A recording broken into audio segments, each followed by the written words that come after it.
World War I ends. Black soldiers come home from fighting in France. They fought for democracy abroad. But back in America, Jim Crow still rules. Lynchings continue. No vote in the South. No equal pay. No welcome. This is Black Card number 3, Harlem to Atlanta. The culture moves. The story of how millions fled terror in the South, built new worlds in the North and right here in the South too. They didn't just escape. They created. Harlem becomes Black cultural capital. Atlanta's sweet Auburn rises as the richest Negro street in the world. From blues to jazz to literature to the double V fight thighs was resilience turned into revolution. They went north for jobs. They created a renaissance instead. 125th Street becomes Black Broadway 1920s. Harlem explodes. Over 125,000 Black people pack into a few square miles. Rent parties. Jazz clubs. Speakeasies. The Savoy Ballroom. Small's Paradise. The Street's Pulse. Duke Ellington at the Cotton Club. Louis Armstrong blowing trumpet. Bessie Smith singing the blues. Cab Calloway hi-de-hoing. But it's more than music. It's pride. The New Negro movement. Alain Locke edits The New Negro anthology in 1925. He calls it a spiritual coming of age. Black artists reject old stereotypes. Celebrate African heritage. Claim beauty in dark skin. Langston Hughes writes in 1926, "We younger Negro artists who create now intend to express our individual dark-skinned selves without fear or shame. If white people are pleased, we are glad. If they are not, it doesn't matter. We know we are beautiful. And ugly too." Harlem becomes the symbolic capital. But the energy spreads. Chicago's Bronzeville. Detroit. And back South Atlanta's Auburn Avenue. Langston Hughes, Zora Neale Hurston. Voices of a generation. Langston Hughes. Born 1902 in Joplin, Missouri. Travels the world. Writes poetry that sings like jazz. The Negro speaks of rivers in 1921. "My soul has grown deep like the rivers."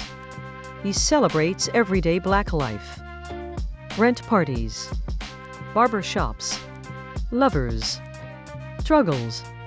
In The Negro Artist and the Racial Mountain, he says jazz is one of the inherent expressions of Negro life in America, the tom-tom of revolt against weariness in a white world, the tom-tom of joy and laughter, and pain swallowed in a smile.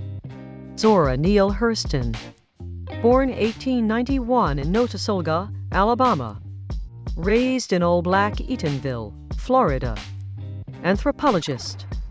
Folklorist. Novelist. Collect stories from the rural South. Haiti. Jamaica. Her masterpiece, Their Eyes Were Watching God, comes later in 1937 but roots in the Renaissance. She celebrates Black Southern culture. Dialect. Humor. Strength.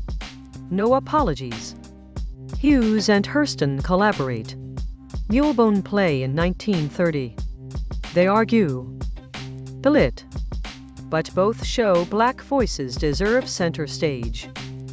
Not pity. Not caricature. Truth. Double Victory Campaign. Fighting fascism abroad. Jim Crow at home in 1941. Pearl Harbor. America enters World War Roman II.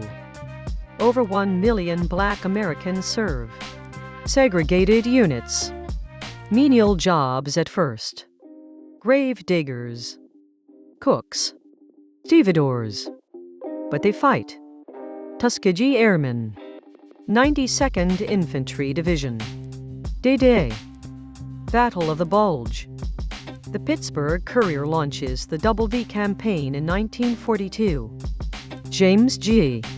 Thompson writes, "A V for victory over enemies from without Hitler, fascism." And a second V for victory over enemies within Jim Crow, racism, discrimination. Black soldiers carve double V on their chests. Newspapers spread it. Langston Hughes writes Freedom Road to echo it, fight abroad, fight at home. One soldier asks, why should I shed my blood for Roosevelt's America, for Cotton Ed Smith and Senator Bilbo, for the whole Jim Crow, Negro-hating South? They return changed. Ready. The war ends fascism overseas. But the fight for the second V? Just beginning.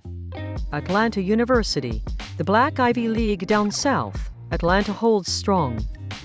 Auburn Avenue Suite, Auburn.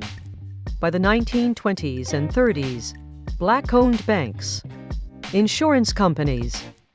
The Atlanta Daily World, first black daily newspaper in 1928. W.A. Cott starts it. Citizens Trust Bank. Mutual Federal Savings. Doctors. Lawyers. Churches. Businesses.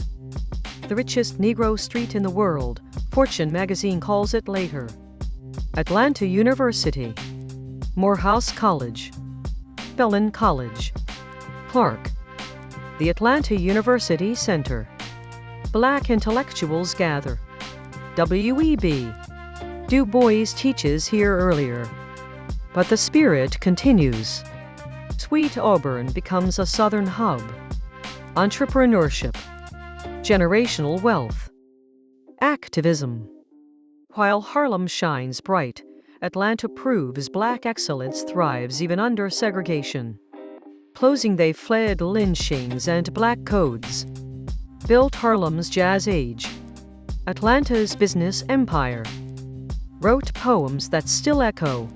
Sang blues that became protest anthems. Fought to war zone with guns, won with dignity. This card shows what happens when you take terror and turn it into culture.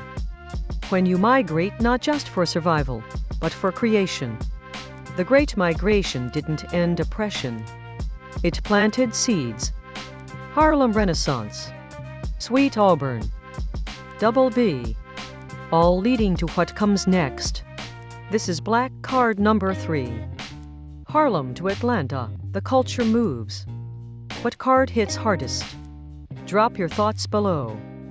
More cards coming. Stay locked in.